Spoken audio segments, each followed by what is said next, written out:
Hey guys, my 2006 Honda Pilot, what seems like suddenly had the headliner start coming down on us over this past summer, and it just rained the last couple days, and we started smelling water inside the vehicle, and you can see the headliner coming down here.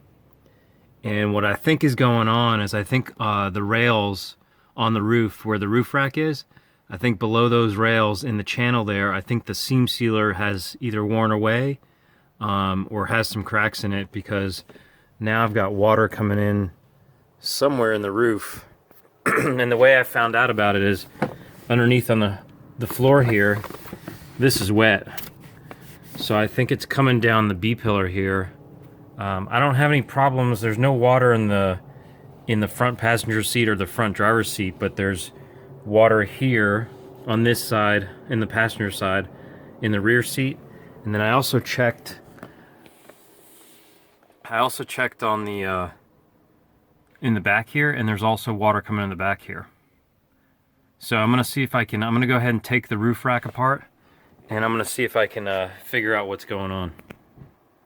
Okay, I've got the crossbars off of the roof rack.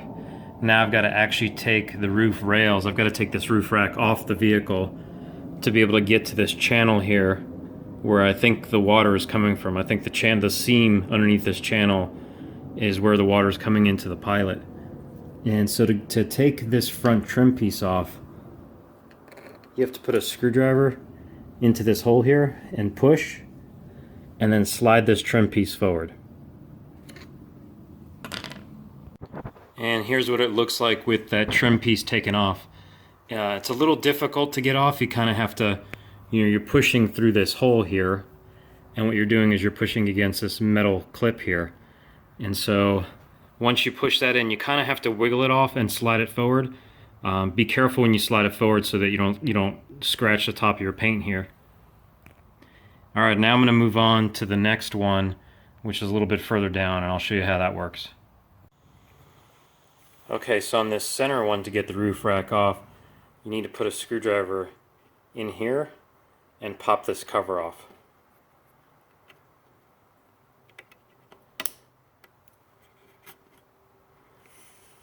And then those are the two Torx screws that you'll take out to get this roof rack off. Okay, this is the rear one, the rear trim piece. Same sort of thing. You're gonna put a screwdriver into that hole, and then you're gonna push towards the rear of the vehicle. Hey guys, these rear ones can be a real bear to get off. So I want to show you how this works in here. So if you look at the bottom of this, it has this little tab in here. And so this little tab right here goes inside this slot here. And in order for you to get it out of this slot, you have to push this back with your screwdriver. So if you put the screwdriver inside the hole here, you see, you have to push this. But see how it's not coming out all the way because it's hitting this piece of plastic here? So you kind of have to really push hard to get it past there. And really it doesn't move that much. So on this side, what I had to do was with this cover on here, I had to kind of smack it and push in this way, because you want this clip here. You want this clip here to go in a little bit and then slide out of this tab here. So I kind of had to do a pushing motion like this. More of almost like a smacking. I had to hit it pretty hard with my hand, with my palm, and push this way to get it off.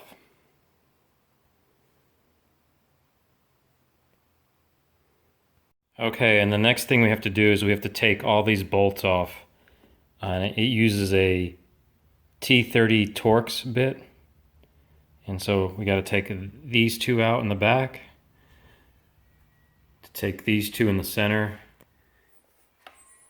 and then these two at the front. And then we'll be able to get the roof rack off so that we can get to this plastic channel underneath here, so we can take this plastic cover off and see what we're dealing with for the seam between the roof and the body. So here's an unexpected surprise. I thought this piece was going to come off with the rail, just like this one, just like the rest of the rail did, just like the front and rear mounts. But no, it looks like when I take this cover off, it looks like there's two more Torx bolts down here, T30 bolts that I have to take off. Okay, so now I've got the center post out, and these little rails, they're not even rails, these little plastic covers just pop up. So just pull in and pop it up. This one just came out on real easy. And you can see that there's some rust in here, so I'm not sure if this is my problem or not, but since I've got everything apart, I might as well go ahead and do the seam sealer, put some new seam sealer down. Alright guys, so I've looked up and down this rail, and I don't really see, I mean there's a few little rust spots here, but I don't really see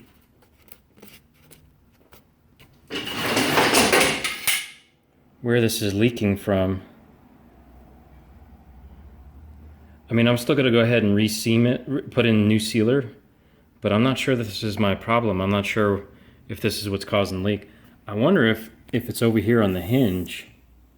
So if I look down in there, I don't know if you can see that, but to me it looks like I'm missing, I mean there's some rust there, and it looks like I'm missing some seam sealer there at the hinge for the tailgate. So I may go ahead and try to put some seam sealer on that too and see if that's the problem there. Alright guys, next step is to get in here and clean out this channel with some really mild soap.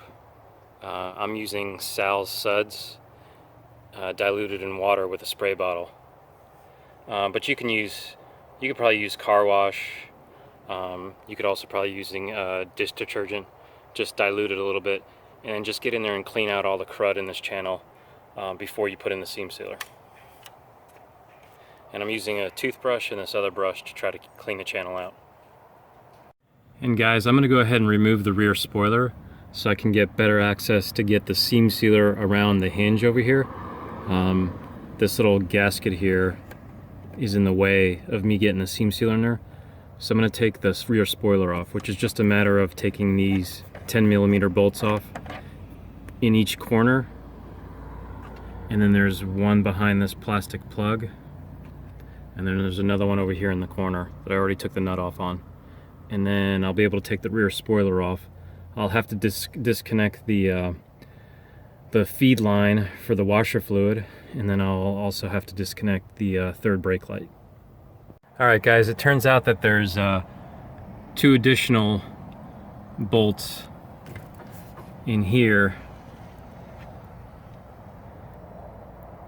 in these holes here. There's one here and one here that hold the rear spoiler on. And then when you get on the outside of it, you've got to push on it. You have to push up and out on it to release the clips. It's a real pain in the ass. I'm sure I broke the clips. These are what the clips look like. These little guys here. And so, I don't know if you can tell, that one looks okay. I think on this one here, well, it looks okay too, so I'm not too worried about it. But yeah, so I've got this off now, and this should give me access to the top of the hinge, so I can go ahead and use the seam sealer and reseal that.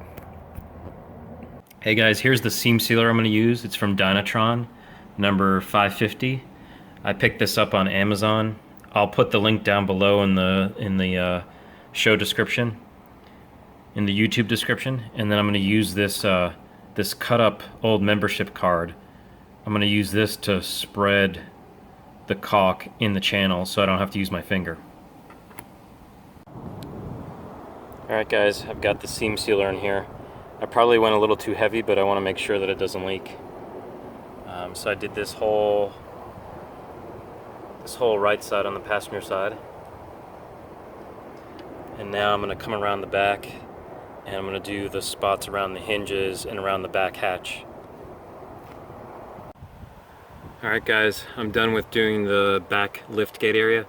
I know it's not the prettiest, but I'll probably come back around with some touch-up paint and just once it's dried, paint it all black, and I don't think anybody's going to be able to tell the difference. Not sure if I really need to go down this far, but I figured while I'm in here I might as well go ahead and do it. But I got really good around the hinges because I have a feeling that up here at the top around the hinges and this seam, I think maybe where part of the leak's coming, that's getting the headliner wet and also getting the carpet wet.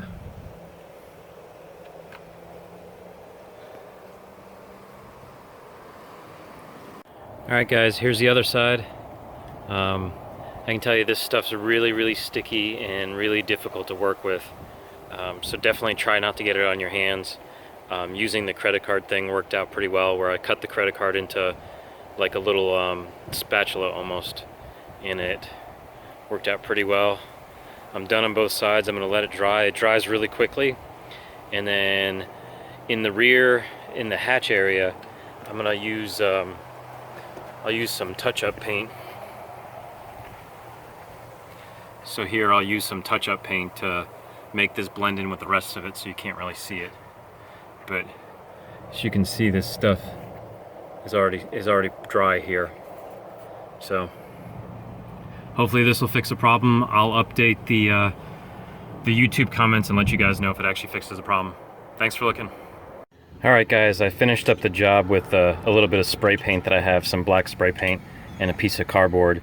And I used the piece of cardboard to kind of shield the overspray from the rattle can from the spray paint.